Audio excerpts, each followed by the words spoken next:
You're listening to The Low and No Show, a podcast that tells the inspiring stories from brands and the founders. My name is Johnny Stevens, the founder of Better Without, the app that helps people discover low and no drinks.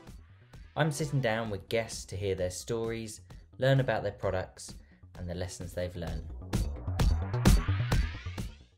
Hello and welcome to another episode of the Low and No Show. I am here with Mark from Lyre. I don't really think I need to do much of an intro on Lyre, as they are everywhere and really making noise within the low and no industry. So hello, Mark. Hey, Johnny. Good to be here with you today. Thank you for joining me. So I'm intrigued in terms of how you got into low and no. You are obviously making a massive amount of noise. So can you talk to me about why you got into it and what you're doing? Sure. So I guess everyone's got their own individual founder story and they're all super interesting. Some people arrive there for personal reasons. Some people love to put things together in kitchens or behind bars. Ours is a little different. I have a marketing background. I'm the founder of Australia's largest independent marketing agency, Kinetic, and that sits within a broader group of companies called the Brandlink Group. And Brandlink Group's basically a big stack of businesses that provide marketing services to multinational consumer goods companies. So guys like Diageo, Pernod Ricard, Moët Hennessy, Constellation, those are our clients. And we've been very, very good at providing them marketing services for a very long time. Mm-hmm. So good, in fact, we've been recognised in that group as one of Australia's fastest growth companies. Wow. Now for a record equaling 5th year in the Australian Financial Review. And also it's led to me being awarded with an Ernst & Young Entrepreneur of the Year finalist, Guernsey for Australia. Amazing. So I guess we're in a bit of a unique position in that we knew beverage, but from the outside in. Mm-hmm. So we got loads and loads of knowledge, courtesy of osmosis, coming to us on what you do to build and market and run a successful spirits, wine or beer brand. So for me, we were thinking, we'd love to do our own consumer product. And the motivation was, let's do something to get closer to the clients. Let's understand their trials and tribulations, and we'll do something that doesn't compete with any of them. Mm-hmm. Let's go do a non-alcoholic spirit because we don't see anyone doing that. And this was around 5 years ago. We started working on it before we even knew that there were other non-alcoholic spirits on the market. So yeah, it was we thought we were very clever. Yeah. No one's going to think of this. So we identified this opportunity, and the reason we identified the non-alcoholic spirits category is we saw these incredible tailwinds pushing the health, wellness, and lifestyle. We call it a mega trend. This mega trend is washing over us, and it began around 15 years ago, we think. Do you remember when wheatgrass shots appeared in every juice bar and donut shop, and then they disappeared very quickly? That was the first sort of volley of health and wellness starting to enter into the mainstream. So we ended up picking the spirits category. We'd seen that there's non-alcoholic beers on the market, and to do a non-alcoholic beer, it's very capital intensive. You need to find a lot of money and put into it. We looked at wine. Wine is incredibly difficult. Yeah. Incredibly difficult. And it's incredibly difficult to get a high quality product as well. So we landed on spirits. And we had a couple of hypotheses. We didn't want to present new flavors. Most of the products on the market that we see are providential expressions where it's, hey, I'm from this part of the world. These are the botanicals that I find around myself. I'm going to put them into a beverage. I hope you like it. The other is an individual expression where it's like, hi, I'm a great chef or liquid chef. I'm going to put a recipe together and I hope you like it. For us, we always thought that there was far more power and far more appeal to a consumer to build an analog of a flavor that they already knew and loved. So we set out to recreate the world's most popular spirits and their flavor profiles in a non-alcoholic format. And after 3 years of R&D, we were successful. and we ended up with what are now 13 non-alcoholic Mm-hmm. spirits in the Lyre's range. And with those 13, you can create 42 of the world's top 50 cocktails. Wow. So very proud of that. And for us, getting a range that was as simple as reaching for a different bottle to make a drink that you already knew as a bartender or already loved as a consumer was a really powerful and frictionless proposition. So that's how Lyre's came to be, or why it came to be. Yeah. I guess. Amazing. And I think what's really clever is that range of products, because you, as you say, you've replicated what is in the alcohol world and being able to really easily go, okay, if you are a bartender, people know what to do with, the American malt, and it's very easy for them to go, okay, well, I know I normally do these cocktails, so it's a very straightforward process. I think it as well, it's I suppose it breaks down that initial barrier of where some brands have the challenge of going, well, this is what you need to do with it. If it's got it on the name already, it's an American malt, straight away bartenders can go, great, I know what to do with it. Yeah, totally. And having that frictionless thing is so important. I mean, if you like bourbon, you like this. If you like gin, you like this. If you like Aperol, you like this. And it's really, really resonating. And I guess that's part of, or a core pillar of why we've been so successful today. Yeah, and I think it's as well, it's being able to go to a bar group and go, this is a whole range. It's, I mean, one, they look amazing and they look high end, and it means that behind the bar, it's, you can have a nice array of different drinks. And actually, as you say, beer is, I mean, there's so many beers and it's amazing, and they keep getting better and better and better. Sure. Wine, as you say, it's a challenge. I mean, some have cracked it, but it is a challenge. I think it's going to go, there's going to be a lot of effort, because anyone that cracks the wine, if anyone can crack a red wine and do it really well, they will absolutely smash it.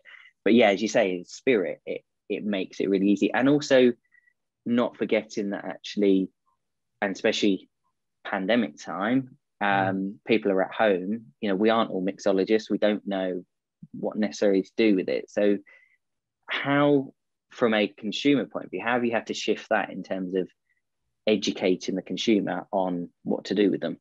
Sure.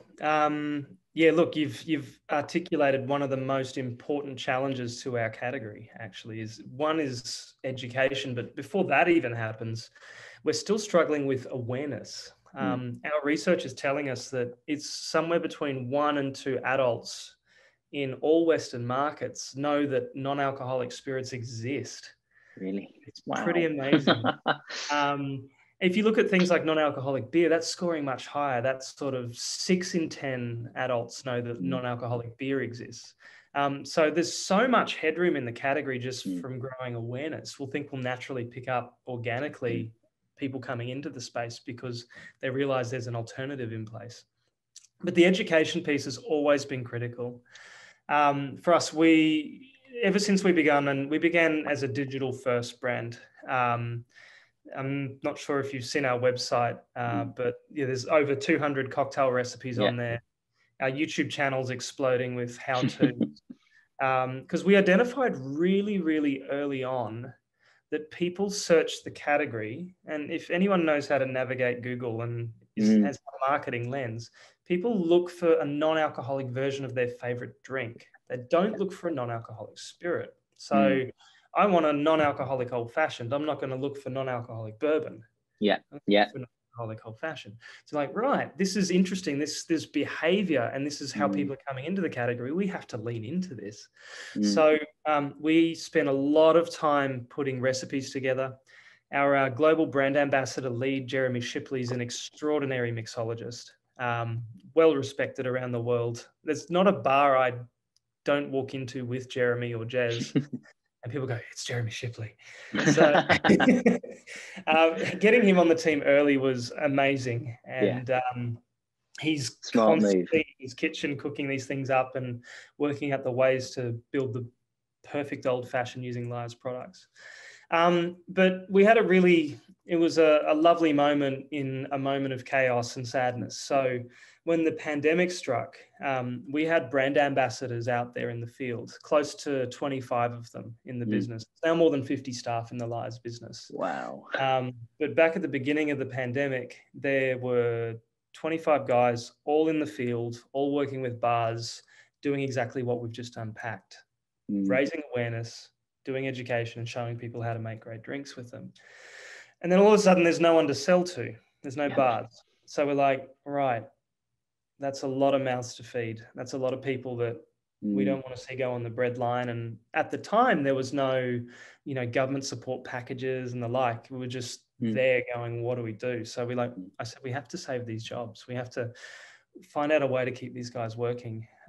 So we ended up putting a really quite clever in hindsight, but it was just, panic business response at the time. We offered free mixology lessons for anyone who purchased Lyre's online, and it exploded. So amazing. E-commerce went from sort of 10% of our revenue mix in February to close to 90 in March, because people were just like, inside, what do I do? They had a lot more time. They were exploring the category. They found our brand, and then they got the education along with it. So across our brand ambassador base, we've delivered more than 4,000 hours of in-home training via Zoom. Wow. We've had some consumers come back 4 or 5 times, and they keep buying products in order to get more lessons. Some of them are requesting their favorite brand ambassador. So in your part of the world, Danny in the UK is quite popular. He's a little bit crazy, but I feel like I need a session with him now. You do.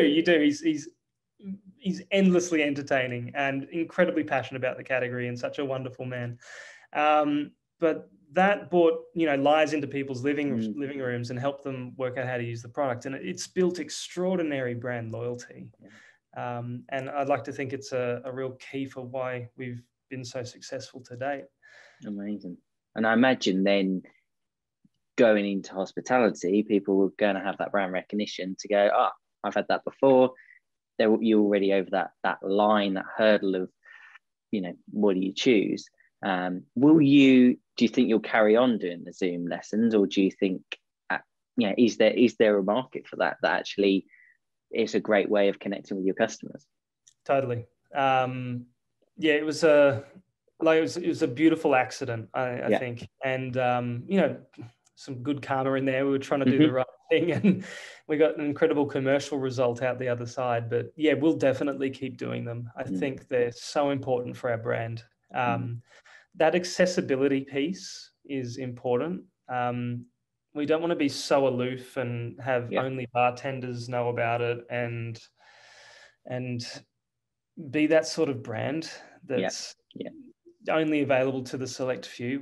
We want to be that brand that's available for everyone, be very egalitarian. So it's definitely something we'll continue to do. And then it's going to be really nice to see these guys back on the road as well, with the hospitality sector reopening. We're talking about it a little bit before this podcast, and I truly see it. It's a once in a generation or once in a lifetime reopening of the hospitality sector. And with my team, I've compared it to, what happened in America after Prohibition was lifted. There was a hospitality renaissance. And I think we're about to see that. And if you look at the economics, household savings are at their highest in 30 to 40 years. People have this real craving for human connection.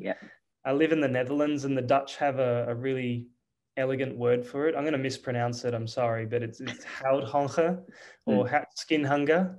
And it sounds terrible, but I get it. It's that craving to be around other people. That's skin hunger. It's a strange word, but really aptly captures what I think people are feeling right now. So I think after that explosion of hedonism and excess, I think we're going to see the same tailwinds that are powering our category really change the shape of what's available behind the bar as well. And we certainly want to be part of that when it happens. Amazing. No, it is going to be fascinating. And I'm really intrigued to see how hospitality adopts it. Something I'm really fighting for. I've written blogs on it around, actually, consumers are wanting this. They won't want just one non-alcoholic beer behind the bar. They'll want the choice. And actually, the more variety and flavors and everything that we can give, do you know what? People will get to that stage where it doesn't, whether it has alcohol in it or doesn't, they're enjoying the drink for what it is, not because of the alcohol. Yeah, absolutely. And look, we've started to see, the category approach maturity in places like Western Europe, so the Netherlands and Germany and Belgium. You go into almost any bar, any restaurant, and the non-alcoholic beer section is almost half the size now of the full alcohol section. Yeah.